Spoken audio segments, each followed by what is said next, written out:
한중 군 당국이 만나서 중국이 일방적으로 발표한 방공식별구역 조정을 요구했지만 중국 측은 거부했죠. 네. 이에 따라 우리 정부는 국익보호를 위해 이어도 상공을 한국 방공식별구역에 확장하는 방안을 검토하기로 했습니다. 네. 네. 취재기자 연결해서 내용 알아보겠습니다. 김지선 기자.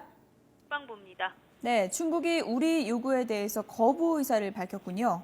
네, 한중군 당국은 오늘 오전 최근 논란이 되고 있는 방공식별구역 문제를 논의했습니다. 이 자리에서 중국은 한중 간 방공식별구역이 겹치는 부분을 시정해달라는 우리 측 요구를 거부했습니다.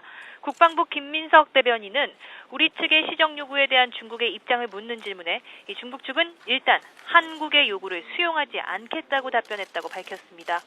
조정이 어려운 이유에 대해서는 중국의 입장을 우리 정부가 밝히기는 곤란하다고 덧붙였습니다.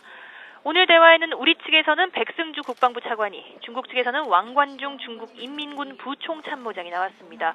백 차관은 이 자리에서 한중 신뢰관계를 고려할 때 중국의 방공식별구역 일부가 우리와 중첩되고 이어도까지 포함됐지만 사전에 협의가 전혀 없었다는 점이 유감스럽다고 밝혔습니다. 또 우리 측은 중국의 발표를 인정할 수 없고 이어도와 주변 수역에 대한 우리의 관할권은 영향을 받지 않을 것이라고 강조했습니다. 백 차관은 이어 우리 구역과 중첩되는 부분은 시정할 것을 요구하고 우리도 국익보호를 위해 방공식별구역을 확장하는 방안을 검토하고 있다고 전했습니다. 아울러 중국의 이번 조치로 영내 국가 간 군사적 긴장이 높아지는 데 대해 우려를 표명했고 문제 해결을 위해 상호 협의가 필요하다고 강조했습니다. 우리 측의 이어도 관할권 주장과 방공식별구역 확대 의사표명에 대해 중국 측은 딱히 어떤 입장을 밝히지는 않았다고 김 대변인은 설명했습니다.